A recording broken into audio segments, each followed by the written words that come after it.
Season 14 is released on Sea of Thieves, and I'm sure you already know by now, it is a mess. Now, this is to be expected. Just look at the launch of any big update on this game. It's just the norm at this point. Just a few weeks ago, I made a video called The Most Broken Update in Sea of Thieves History, after they tried to fix the fish launch and ended up causing a bug that could send people to another dimension and even crash the servers. So they were forced to take the servers down for emergency maintenance. Yet somehow after all of that, they managed to make an update even more broken. So first of all, two of the features for Season 14 were disabled off the bat: the traps and the ability to hang from ledges. Why were they disabled? Because right before the season launched, a bug was found with these features that could make players invincible. But guess what? The season went live and the invincibility bug still made it through. If you crouched and climbed into a cannon, it could sometimes make you invincible until you crouched again. Oh, no, hit him. Start slashing him. Dude. But that's not the only thing you could do with the crouching. You could mess with the captain's log to enter a spooky world, or you could quick swap, or the funniest of all, you could once again launch out of cannons. The same bug that they spent so much time fixing multiple times once again made its return thanks to crouching. And once again, they had to take down the servers for emergency maintenance to fix it. Although it was a weekend, so it took a few days before that happened. And even then, the only solution was to fully remove crouching for now, which means more than half of the features of Season 14 are now disabled. All we're left with is the blow darts and the grapple gun, which was nerfed into the ground and is pretty much useless. The worst part is that they butchered the blunder just to make the grapple gun balanced, but now the grapple gun kinda sucks, so why do we still have the blunder changes? I don't know. Oh wait, I forgot about the merfruit. We also have that, I guess. Why they would add an item that is pretty much a debuff in most situations is very confusing. If the item summoned your mermaid instead of dismissing it, it would be great. I've been asking for years for them to make an item where you can summon your mermaid as you please instead of swimming around and waiting for RNG to be on your side, but apparently that was just too good of an idea. Anyway, rant aside, it is now more apparent than ever that they need to pause content and spend an entire season focusing only on game stability and bugs. 1 year ago, I could confidently say that the game had never been laggier. A year later, and it is somehow so much worse. I'm not exaggerating when I say that the game is borderline unplayable more often than it's not. Even before they added the biggest boat in the game, you can't even walk around an enemy boat without constant teleporting and desync. I used to be able to play EU servers just fine. Now I can barely play my own servers without seeing something like this. Whoa! Huh?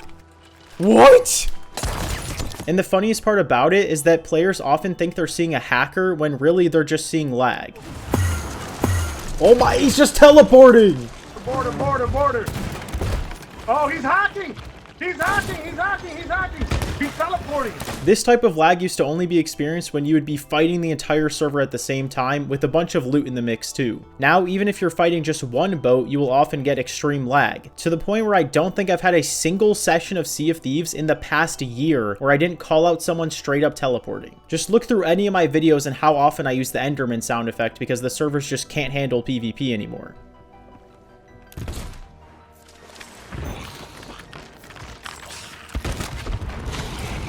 I've just never seen such lag in my life. Except for like 5 minutes ago and 10 minutes ago and yesterday and the day before that. Yes, we're anchored. Oh.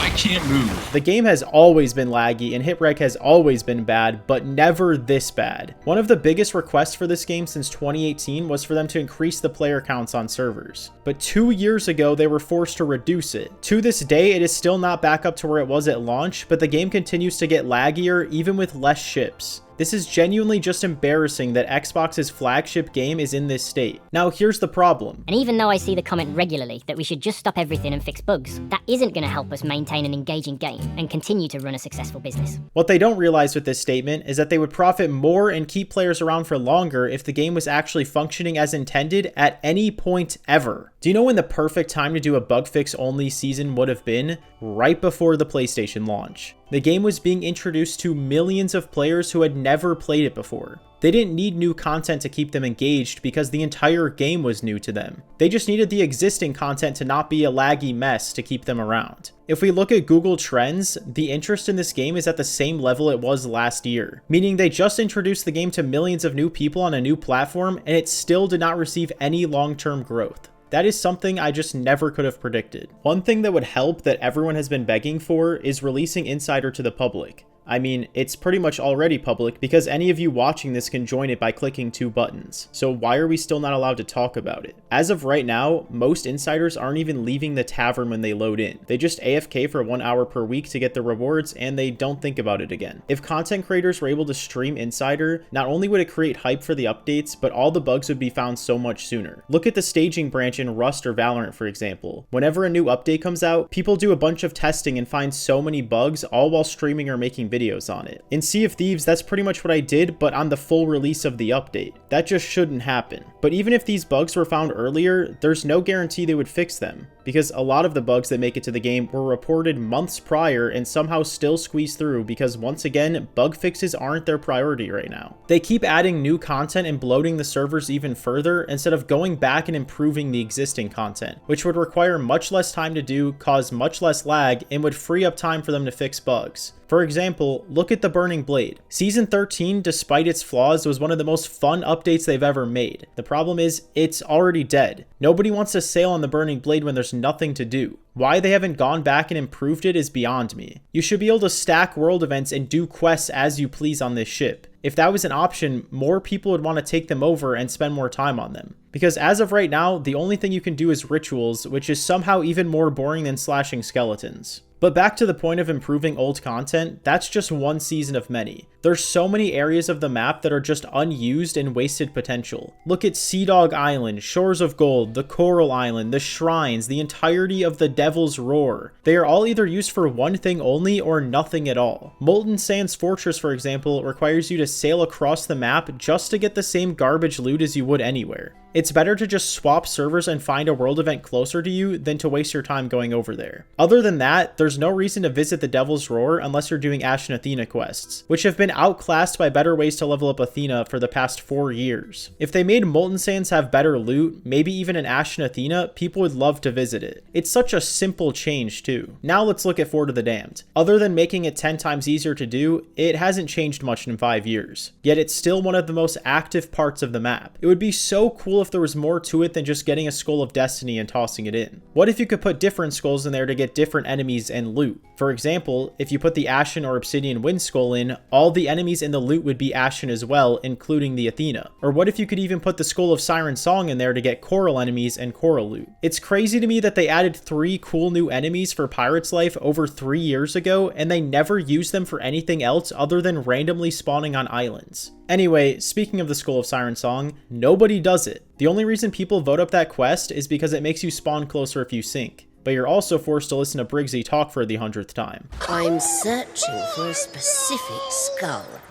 That's why I've asked multiple crews to embark on this voyage. People thought this quest was going to make adventure feel like arena, but the only time I see people doing it are brand new players who have no idea what it is. The problem is that it's not rare at all. You get it on pretty much every server. If it was a rare event that only spawned every blue moon, people would race to finish it, especially if they want to complete commendations for it. This is the same problem that the Fort of Fortune has had since release. The fort was advertised as a rare event that everyone would be fighting for, but it's always been pretty common and nobody really goes to them anymore. The one good thing about it was the Chest of Fortune. People wanted to complete their commendations, so more people were doing the fort to get it. But then they started moving the chest around to different world events, completely killing the Fort of Fortune once again. Now I could go on and on about this forever, but the video is already long enough. The point I'm trying to make here is that they could go back to anything they've ever added and improve it instead of making brand new content that the game and servers just can't handle anymore. Don't get me wrong, I'd love to see new content, I'd love to see a lot of things, but that's just clearly not possible right now. As we've seen with the fishing rod and crouching in just the past couple updates, changing one small thing causes so many other things to break, and the stability of the servers and the game itself has been on a steady decline for a while. We're always mindful that we want to make sure that the game's health is in a really good position as well. We're securing a dedicated team to focus on the health of the game. No matter how many times they reassure us that they have a dedicated team working on it, it's starting to become clear that there might not be much hope in that department. Now, there is one thing they could do, and some people think it's already happening. Sea of Thieves 2. The game is going to be 7 years old next year, and there's so much built on it that the only way they can really optimize it at this point is to start fresh. Make a new game on Unreal Engine 5. Have a blank slate to do things bigger and better than before without having to worry about breaking 7 years of previous work. Although, even if they do all of that, they still need to get better servers. A lot of the lag can be blamed on the game itself, but improving the servers that it runs on would help a lot too. Now, obviously this would require a lot of time, a big team, and a massive investment from Microsoft. But with the proper marketing, the game would blow up. They already said that they have a 10-year plan for this game, so I wouldn't be surprised if they're already working on this. If we look at Overwatch, they spent 3 years working on Overwatch 2, but unfortunately the first game suffered in the meantime. I think that's where we might be at with Sea of Thieves. The game has to die before it can be reborn. That's why I'm hoping that this plan is already in motion, otherwise we probably won't see it for years. And I don't think I or anyone watching this video will still be around by then. But hey, maybe we'll come back and have fun all over again. Now, if you thought I was done yapping, there's still more. If they really are working on Sea of Thieves 2, there's a couple of things they need to add to make the game have more replayability than the current one. First of all, progression. I've been saying for years that this game needs an actual form of player progression. As of right now, nothing really matters once you unlock a good outfit because that's the only thing there is to grind for. But what if they added player progression that only affected PvE and not PvP? For example, weapon enchantments.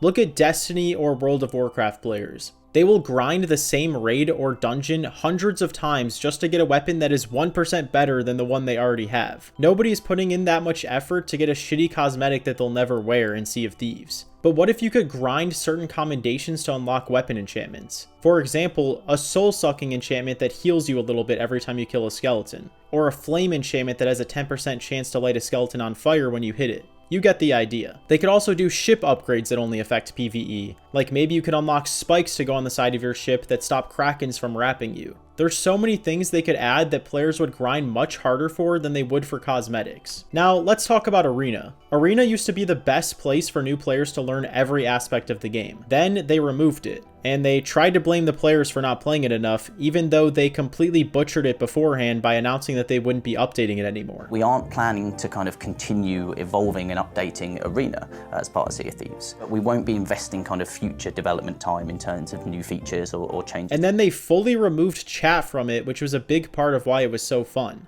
That's when I stopped playing it entirely. So what were we left with? A silent and buggy mess. But yes, it was our fault that it got removed because we just didn't play it enough. I wonder why. Then they added Hourglass, which is great and all, but it doesn't fill the hole that Arena left. If they really are making a Sea of Thieves 2, Arena needs to come back, but with some much needed improvements. My idea would be to have 3 different game modes. Duel, which is just Hourglass but with equal supplies, Arena, which is the same as before but with voice chat enabled this time, and Deathmatch, which would be a free-for-all TDM on random islands with the first to 30 kills winning. All of them could level your Servants and Guardians rep with a bar to show which side is winning more often, and they could maybe even tie that into the lore like with the Golden Sands event. For both Arena and Deathmatch, it would be cool if the crew size cycled weekly. This solidifies everyone into one queue so that you're not waiting forever for matches. Also, you should be able to select multiple regions to queue for at once. If it were up to me, I would queue for all of NA and EU at the same time when playing Hourglass so that I would instantly get matches. I'd rather lose because I have higher ping than not play at all. I mean, shit, it can't get any laggier than it is now. Oh, and one more thing, the Emporium. This is a first-person game, yet for some reason they don't put a lot of effort into the actual weapons.